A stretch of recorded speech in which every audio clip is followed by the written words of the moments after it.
శ్రీశ్రవణ ఛానల్‌కి చిన్నారులందరికీ, శ్రోతలందరికీ కూడాను మరొక్కసారి స్వాగతం. మనం నారాయణ అష్టాక్షరి మంత్రాన్ని ఉపదేశింపజేసుకున్న నారద మహర్షి గురించి 2 ఎపిసోడ్‌లు చెప్పుకున్నాం మనం. ఇంకా ఆయన గురించి చాలా చెప్పుకోవాల్సింది. మరి ఈరోజు ఆయనకు సంబంధించిన కొన్ని విషయాల్ని మనం మళ్ళీ విందాం. నారద మహర్షి ద్వాపర యుగంలో ఒకసారి ధర్మరాజు దగ్గరికెళ్ళాట. ధర్మరాజుతోటి రాజసూయ యాగం నిర్వహించడానికి మొదలైన విషయాలన్నీ చర్చించారు. ఆ సమయంలో నారదుడు వర్ణాశ్రమ ధర్మాలన్నీ ధర్మరాజుకు బోధించాట. 4 వర్ణాల వారికి కొన్ని సామాన్యమైన ధర్మాలున్నాయి. సత్వము, దయ, ఉపవాసాలు, తపస్సు మొదలైనవి. ఉపవాసము అంటే 2 రోజులు ఏమీ తినకుండా ఉండడం కాదు. ఆ మర్నాడేమో ఒకసారే తినేయడం ఇది కాదు. సద్యోపవాసి, నిత్యోపవాసి అని 2 ఉంటాయి. ఎప్పుడూ మితంగా తినేవాడు సద్యోపవాసి. అతడికి ఏకాదశి ఒకటే, పౌర్ణమి ఒకటే. ఎప్పుడూ మితంగానే తింటాడు. అది ఉత్కృష్టమైన వ్రతం అని చెప్తారు. శౌచము, సద్వివేకము, మనోనియమము, బాహ్యేంద్రియాల జయము మొదలైన లక్షణాలు కలిగి ఉండాలి. జపం అంటే ఏదో కోరికలను ఆశించి 1,00,000 జపం చేశాం మేము అని అనడం కాదు. యథోచిత జపం అంటే ఇష్టదైవాన్ని ఎప్పుడూ సంతుష్టితో సుష్టుగా ప్రార్థించడం అని అర్థం. దానివల్ల ఫలితం తక్కువేమీ కాదు.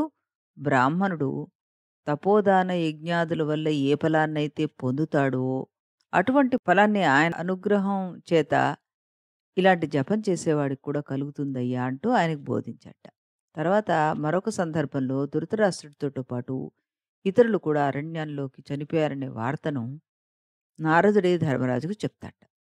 ధర్మరాజు స్వర్గానికి వెళ్ళిన తర్వాత కూడా తన మిత్రులు ఎవరూ కనబడలేదని దుఃఖపడుతుంటే నారదుడు ఆయనకు స్వర్గంలో దర్శనమిచ్చి, నీ యందు మైత్రి కలిగి ఉన్నవాళ్ళు, నీకు ఎవరి యందు స్నేహం ఉందో వాళ్ళు ఇదిగో అక్కడే ఉన్నారు చూపిస్తాను రా అంటూ తీసుకెళ్ళాట.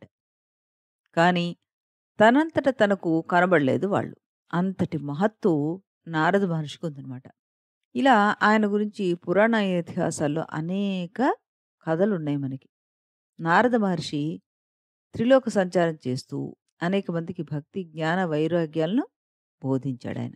తనకంటూ సొంత పనేమీ లేదు కదా మరి ఆయనకి. మహర్షులు కూడా ఒక్కోసారి ఏదైనా పొరపాటు భావాలు, విస్మృతి కలిగినప్పుడు భగవద్విలాసాన్ని గురించి వాళ్ళకి చెప్తూ వాళ్ళను ప్రశాంత చిత్తుల్ని చేసేవాడు ఈ నారద మహర్షి అనమాట.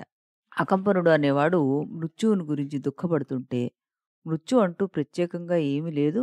నీలో భావన మాత్రమే అది అంటూ ఆయనకి అవగాహన కలిగే విధంగా చేసేట ఈ నారద మహర్షి తత్వజ్ఞాని. ధ్రువుడు తపస్సుకు వెళ్తుంటే ఆయనకి అష్టాక్షరి మంత్రాన్ని ఉపదేశించాడు. అలాగే ఏకాగ్రతని, యోగాన్ని, మంత్రద్రష్టిని, దర్శన శక్తిని కూడాను ఆయనకు కల్పించాట. ఇకపోతే ఇంకా రామలక్ష్మణులకి ఏ విధంగా సహాయం చేశాడు ఆయన అన్నది మనం తెలుసుకుందాం. రామలక్ష్మణులు ఇద్దరు యుద్ధంలో ఇంద్రజిత్తు చేతిలో నాగాస్త్రంతో బంధింపబడ్డారు. అటువంటి సంఘటనలు యుద్ధంలో ఎంతటి వారికైనా సహజంగానే సంభవిస్తుంటాయి.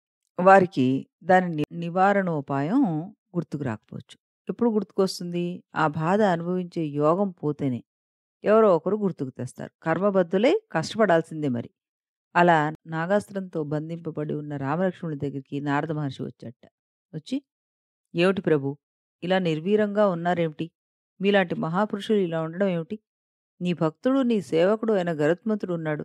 అతన్ని పిలువు, ఈ నాగాస్త్రాన్ని ముక్కలు ముక్కలుగా ఛేదించి వెళ్ళిపోతాడు గదా!" అంటూ గుర్తు చేశాట. ఆ గరుత్మంతుడిని శ్రీరాముడు స్మరించగానే అక్కడికొచ్చి నాగాస్త్రాన్ని క్షణంలో ఛేదించేసి వెళ్ళిపోయాట. అప్పటికి ఆ స్ఫూర్తిని వాళ్ళకి ఇవ్వడానికి ఈయన మహోపకారం చేశాడు అని ఎప్పుడూ కూడాను మనకి రామాయణంలో నారదుని తలుచుకొని చెప్పుకుంటూ ఉంటారు పెద్దలు. నారదునికి గల సమయస్ఫూర్తి వల్ల రామలక్ష్మణుడికి విముక్తి కలిగింది కదా! అలాగే ఆయన అనేక మందికి సహాయాలు చేశాట.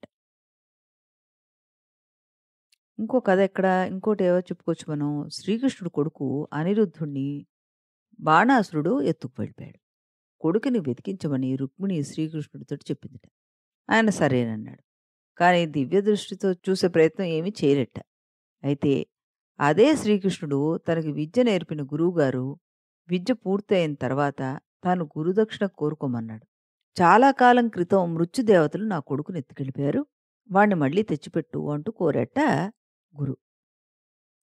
మృత్యులోకంతో సహా ముల్లోకాలు వెతికి చివరికి ఆ కొడుకును కనిపెట్టి సజీవంగా తీసుకొచ్చి గురువుగారికి అప్పగించాడు. ఇది గొప్ప చరిత్ర. ఇలాంటి వాడు తన కొడుకుని ఎవరో ఎత్తుకుపోతే తనకు తెలీదని రుక్మిణితో అన్నాడు. చిత్రంగా లేదా మరిది? జ్ఞానుల ప్రవర్తన అలాగే ఉంటుంది. వెంటనే రుక్మిణీదేవి నారదుడిని స్మరించిందట. ఆయన తక్షణమే వచ్చాడు.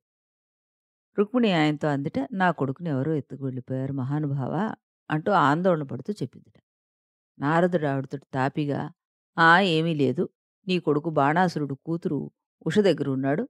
బాగా సుఖంగా పెళ్లి కుమారుడిలాగా హాయిగా ఉన్నాడక్కడ. నీ కొడుక్కి వచ్చిన ఆపదంటూ ఏమీ లేదు. నిశ్చింతగా ఉండమని ధైర్యం చెప్పాట." ఈ రకంగా కృష్ణుడు కూడా చేయనటువంటి పనిని నారద మహర్షి రుక్మిణికి చేసి చూపించాడు. తర్వాత కంసుడి మరణానికి కారణమేమిటి? తర్వాత ఇంకెక్కడ కనబడ్డాడు ఈయన మనకి? కంసుడికి తన పూర్వజన్మ వృత్తాంతం అంతా చెప్పాట నారద మహర్షి. ఊరికే భయపడితే ఏమిటి లాభం? ఆకాశవాణి చెప్పింది నిజం. అవునో కాదో ఎవరికీ తెలీదు. నువ్వు ఎంతో మహాపరాక్రమశాలి. ఎవరో చిన్నపిల్లవాడు రావడం ఏమిటి? చంపడం ఏంటి? ఒకవేళ పెరిగి పెద్దవాడై బలవంతుడైతే అప్పుడు చంపుతాడేమో చూద్దాంలే. ఈ మాత్రం దానికి నువ్వు ఆలోచించాలా ఏమిటి? వాడిని ఒక మాట ఇక్కడికి పిలిపించి సంహరించేయి. కేవలం 11 ఏళ్ల బాలుడే గదా! అంటూ కంసుడికి బోధించాడట. అంటే ఆయన్ని అక్కడి నుంచి తొలగించే ప్రయత్నాన్ని మొదలుపెట్టాడనమాట. ఈ రకంగా ఆయన కృష్ణుడిని మధురగా పిలిపించడమే కాకుండా వాళ్ళిద్దరి మధ్య యుద్ధం జరిగేలా చేసి, అందులో కంసుడిని మరణించేట్టుగా చేసి, అందరినీ కూడాను కంసుడి బాధ నుంచి తప్పించిన వాడయ్యాడు. ఇటువంటి నారద మహర్షి లోకోపకారం కోసం తలపెట్టిన పనులే ఎన్నో ఉన్నాయి. దుర్మార్గులు, పాపాలు చేసిన వాళ్ళు కొందరు చిరంజీవులు ఆరోగ్యంగా ఉంటారు. ఎందుకంటే వాళ్ళకు పుణ్యం చాలా ఉంటుంది. అది పూర్వ పుణ్యమే. ఇంకొక కథ చెప్పుకుందాం మనం ఇక్కడ. జలంధరుడు అనే రాక్షసుడు దేవతలందరినీ జయించి స్వర్గాన్ని ఆక్రమించుకున్నట్ట. అతన్ని ఎవ్వరూ ఏమీ చేయలేకపోతారు. ఆయన చాలా పుణ్యాత్ముడు. అదీగాక ఆయన భార్య తులసి ఒక మహాపతివ్రత. ముందర ఆమె పేరు మీద ఏదో ఉంది.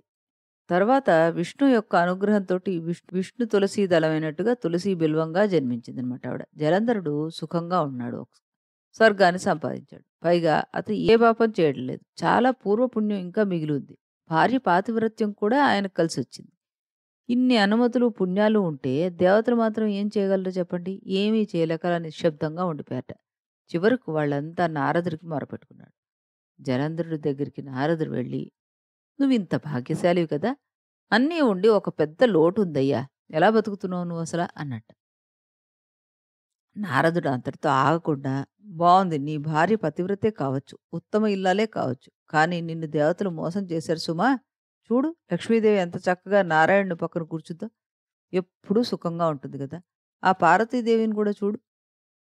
ఎంత చక్కటి మనిషి. ఎంత అందమైనది. ఏమి తేజస్సు, ఏం అందం. బూడిద పూసుకుని ఎప్పుడూ శ్మశానంలో తిరిగి ఆ రుద్రుడి పక్కన ఉండాల్సిన ఆవిడేనా ఆవిడ? ఈ వంటి వాడి దగ్గరుండాలి గాని" అంటూ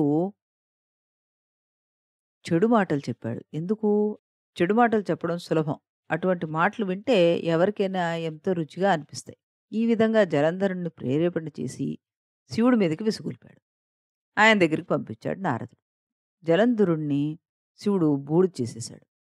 ఆ ప్రకారంగా రాక్షస నాశనం చేయడానికి కారకుడైన వాడు ఈ లోకోపకారి అయిన నారదుడనమాట. రేపు ఈయనకి సంబంధించిన మరికొన్ని కథలు చెప్పుకుందాం. చిన్న చిన్న కథలే కానీ ఆయన ఎన్ని పనులు చేశారో, అందుకే ఇంకో 2 కథలు మనం ఈయనకి సంబంధించినవి చెప్పుకుందాం రేపటి ఎపిసోడ్‌లో. అంతవరకు సెలవు.